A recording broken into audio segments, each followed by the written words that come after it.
remember on opening day, we went into the locker room with a 14-3, behind 14-3. And the objective was we've got to be able to understand what we're doing wrong so we can fix that and make sure we don't panic, we stay focused, we come out for the second half and try to take care of business. We certainly did that. I was proud of the kids in terms of their effort. This game was the opposite of that. We went into halftime pretty much in control of the game, and the message to the guys was, if our job is really to kind of make one play at a time and focus on one play at a time, it doesn't really matter what the score is. That's what we got. That's sort of part of our process. That's what we got to be able to do. So let's go out in the second half and do that. I think we did that. Again, I was proud of the guys and proud of their effort. One of the pluses in that game is that we probably had a chance to have 75 guys play.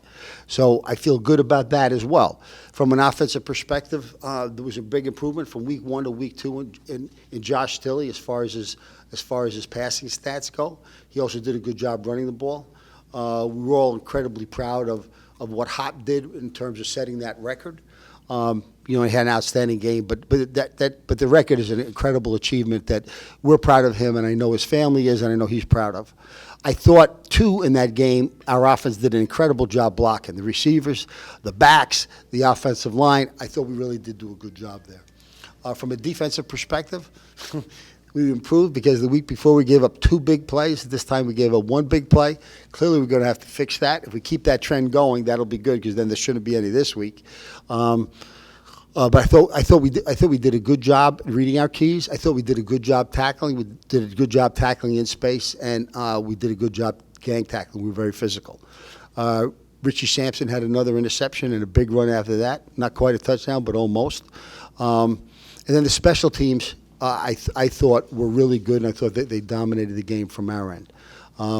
So bottom line is I felt really, really good about the effort we had at Florida A&M.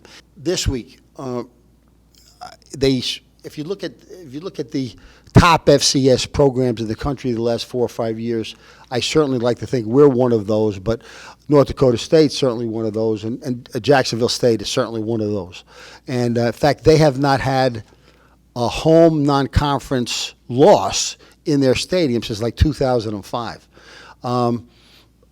They're good. We know they're good. And frankly, it'd be a great opportunity to find out how good we are. It'd be an opportunity for our guys to be able to compete. That's part of the reason why you come here to play at a place like this, so you get the opportunity to play against the best in the country, and that's what we're going to be doing against. Offensively, their quarterback was an All-American, I think, a year ago. He's the preseason #1 pick of quarterback in the country. He's their leading rusher. He does a good job passing the ball. The kid's a very, very good athlete. They've got good kids around him. They've got people that they can throw to. They got people they can hand off to, and their line is physical. Their offense, our defense has definitely improved over the last year or so. This will be a great test for our defense. Their defense, they played a little differently while they have a 4-man front.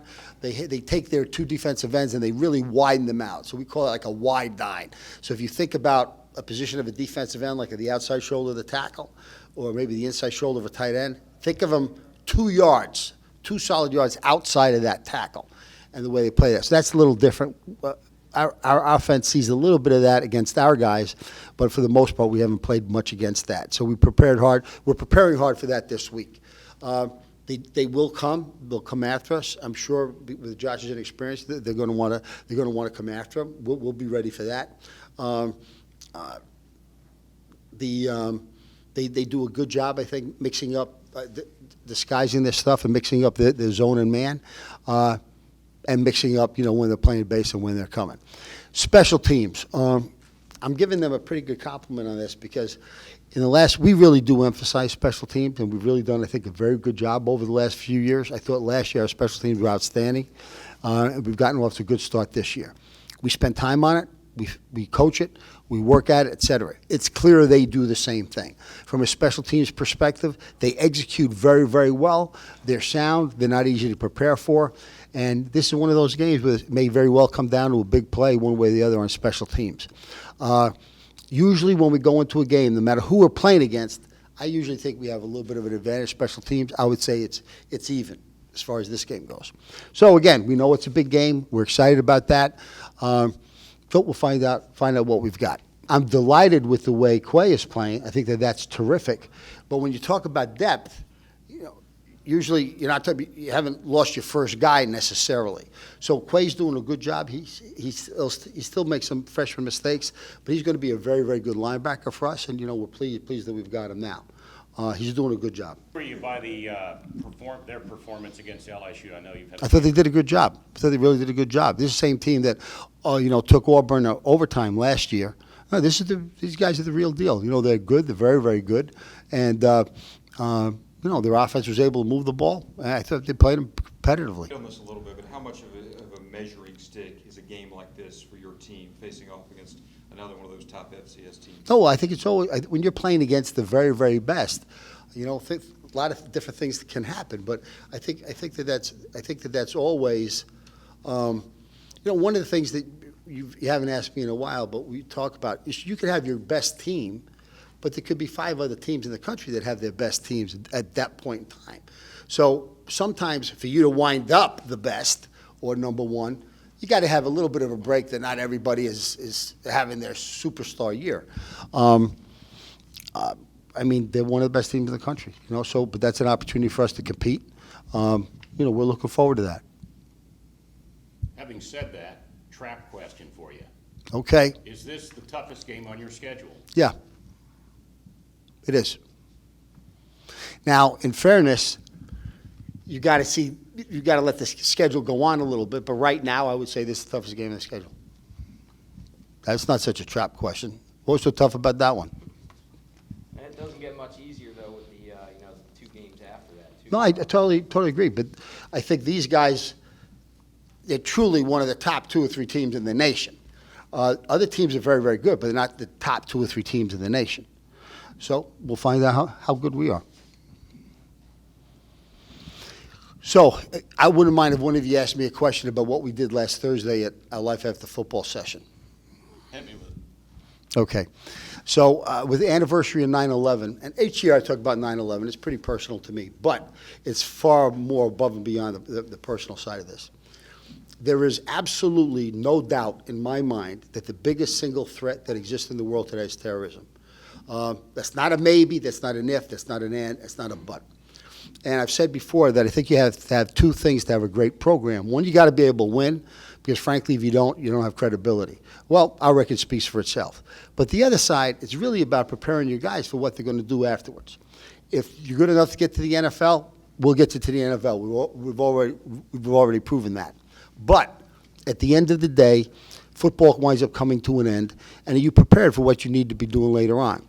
So we spent Thursday talking about the ideology of terrorism, how it really works, what goes on as far as that goes, what the belief system is, the way they approach things, the laws that they follow literally.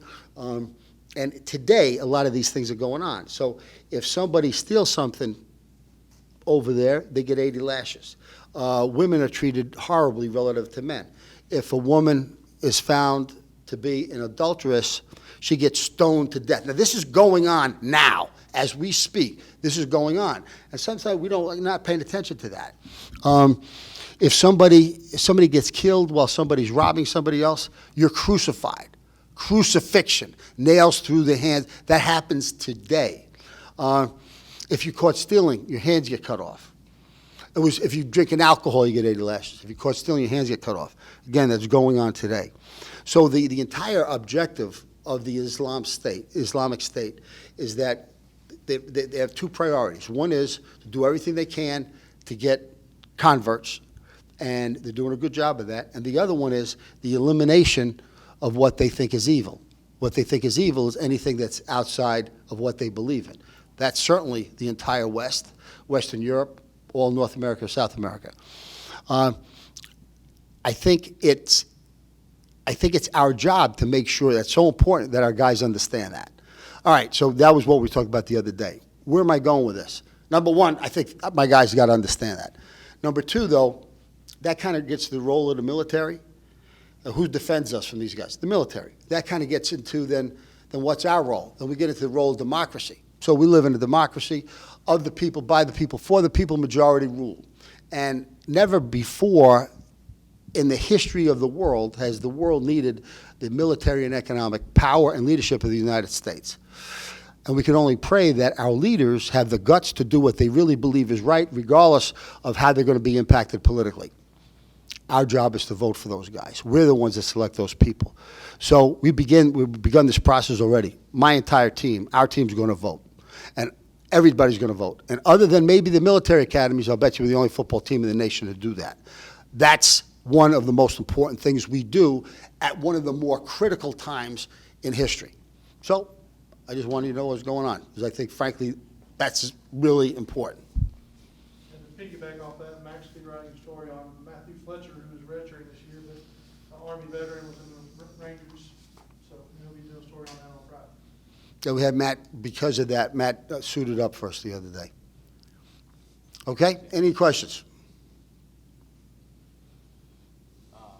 Yeah, I mean, if, just go more on that, just talking about Matt and kind of what he brings to, the locker room. Well, Matt's new to our program, and I think we all appreciate, anytime we have a situation like this with what I just talked about, I immediately turn to him and thank him for his service. Like I said, he suited up the other day. He's still pretty green in terms of football. At the end of every practice, I pick somebody that's going to break the entire team down. Yesterday, he was the guy that did that. He's still learning the system. He's still learning how to play. He's probably more of a Ranger right now than he is a football player. But, we're honored to have the guy on our team. And he put his life on the line to defend our country. We're honored to have him on the team. He still has to become a little bit more comfortable with the football piece.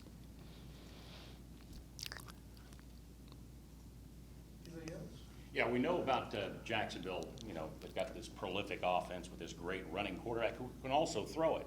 But what about the Jacksonville State defense? They were excellent. They've got this guy, Jackson, who's probably one upsetting their career record there for sacks.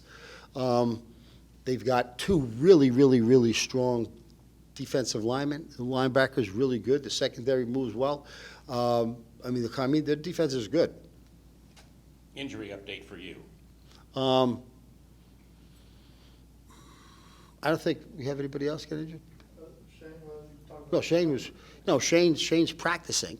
Whether or not he's going to be 100% to go on Saturday, we don't know yet. If he's not 100%, I just assume he's not go. Tyler Wheeler, the young man, the tight end that got hurt at the very end of the game the other night, he wound up he has a dislocated ankle, and they had to wait. They had to connect that, and they had to wait for the swelling and all to go down. He just had surgery yesterday. He was released from the hospital today. The surgery went well. Also a week ago, but these guys were already injured. You probably knew that Trey Gaddison and Preston Carey also had surgery. They'll both be out for the season, of course. But I don't think we have anything new. Yeah, I don't think we have anything new. How's Stilly coming along in your mind? Is he prepared for a game this big? Well, I think one of the things that Josh brings to the table that I'm impressed with is he doesn't have the highs and lows. He's got a very even temperament, which I think is a very good thing for a quarterback. So the stuff that we're asking him to execute, he's doing a good job of executing that. He had a good night the other night. I think he's becoming more confident in the position. And the other thing that I think he's confident in, when he looks around him, he's got some real guys there. He's got some real experience. He has a solid, experienced offensive line. He's got experienced receivers. He's got experienced backs. So he is part of the offense as opposed to the guy on the offense, whereas their quarterback is the guy on the offense. I think we're all really pleased where Josh is, and this will be a great opportunity for him to compete. So he's got to be able to do that. I think the key there from a coaching perspective is not to ask him to do anything that he can't really do. And I think we're doing a good job of that. Dave Patton on the offensive staff is doing a good job of that. The good news is we won't have to talk about him setting the other records. He owns them all now. So unless there's some way he could possibly pass Alex Ross for total offense, but I don't think he's going to get that many passing offense. I was going for the receptions. Reception? Still hasn't sunk in yet. Really, I'm like I said last time I was up here, man. It's a real blessing just to achieve something like this. And like I said, it's bigger than me. I couldn't do anything that I've done without my teammates, without the O-line blocking, the receivers blocking, the quarterbacks checking plays and putting us in the right position. So it's not just me. I get the award rewards, but everybody else does the dirty work. What was it like, though? I mean, you do it during the game, you play out the game, you go home that night. Did you have any reflection on that at all? Man, after the game, after we left here, me and my family was just in the parking lot laughing about. I really don't understand what I just did, and we were just laughing about it and saying how much greater things are to come, and just be thankful for what I did. Is it kind of humbling when you think about all the names that you passed on that list, all the great running backs on the way to getting the record? It's real humbling. After I looked up the guy Lee Suggs from Virginia Tech, and the guy was a baller, man. And those guys, just to be in the same, my name be mentioned with those guys is humbling, like you said. It's crazy to even think about, something that I never imagined, but it's fun to believe it's true. What do you think a record like this does for Coastal Carolina University in terms of, helping to further put this program on the map? I mean, again, like I said, the record's bigger than me. So when I'm saying it's bigger than me, it got to do with the program, the kids coming into the program, the community. Just for them to see Coastal Carolina, with my name and Coastal Carolina attached to it at the top of a list, man, it's so great. The people got something to smile about and maybe brag about a little bit, and oh man, it's awesome. Just when you look back to when you came here to Coastal, just how has that growth just, how have you been able to just grow as a player and as a person too? Well, I've been blessed to be in the same system for the last 5 years. So that's one way that I've been able to grow as a football player and understanding our system and understanding defenses and coverages and et cetera. But, I mean, my growth as a person, being around like the same group of guys, so I'm able to be more comfortable with opening up and talking to them. It's been real. It's been a blessing to have the same group of guys around for the last 5 years. You were gray-shirted and then red-shirted, the first few years here. Did you ever see, when you first stepped on that field, that first game that you played in, did you ever see these records with your name attached to it when you first started playing here? When I first signed, after I left school from signing day, I went home and looked up every Coastal Carolina running back record and said I want to get every one of them. So it's definitely something that I've had in the back of my head. I didn't really pay attention to it, but it's definitely something I had in the back of my head when I came here. And don't quote me on this, you can attest to this. I think you are like less than 250 yards away from 4,000 career rushing yards, and you're 3 touchdowns away from 50 overall. When you reach that, what else is left for you to accomplish? Man, it's so much left to accomplish. Like, the numbers are nice and everything, but our overall goal this year, of course, is to be the best team to ever came here. We're trying to go 12-0, of course, God willing. But, I mean, I lost a good friend in March, and so I kind of dedicated my season to him. And he was a former player here. He died on the 2nd of March. His name was Anthony Fry. So, I mean, that's one thing I'm really playing for this year, just to continue to make him happy and proud. And overall, like, for Coastal in general, everybody here is just playing for pride, like Coach always preaches. So we got a lot to prove. I mean, we're nowhere close to where we want to be, but we're definitely striving towards it. How do you feel going into such a big game against Jacksonville State here? We're going to treat them like a normal opponent. Go through the film. Coach is going to get up a good game plan, but at the end of the day, they pit on pants like we pit on pants. They're just another team. So we're going to go out, attack them like we always do, and make the best team win. Have you picked up anything from film yet at all about what that defense does differently? Yeah, they got a good, solid defense. They fit their gaps pretty well. They play the run real well, but that's just going to open up lanes for the passing game. So the receivers should have a good game this week. Josh is going to have the best game of his career this week, and we're going to go out and play ball. You could probably best believe they're wanting to stop your streak, even though you've already set the record. They don't want you probably to extend it against them. I mean, I'm sure every team feels like that. But at the end of the day, our season is bigger than the streak. So regardless if the streak doesn't end, if we come out with a win, that's all that we want to do. So If they stop it, okay. Just hope we get a win. As a team, how much pride goes into a matchup like this, knowing that y'all are one of the best FCS programs the last few years, and so are they? How much, pride do you take in, having the opportunity to prove that maybe y'all are a little bit ahead of them in terms of overall program? Well, I think we all understand the magnitude of this game. Of course, they went to the national championship last year and lost. Of course, we have aspirations of going to the national championship, but we never did. So they've accomplished something that we didn't. We know that they're a good team. We know that they've been ranked top 5, top 10 every year that we have been as well. So the competition should be very, very well. It should be very high, man. If this doesn't bring out the best in everybody on the team, then I don't know what will. Because, we know how high they're ranked, and they're probably ranked higher than everybody else that's on the schedule right now. So everybody knows this is a big game. So we got to go out and big-time plays make big-time plays and big-time games. So that's what we got to do. You guys kind of look at this as kind of your national championship? Every week is a national championship game.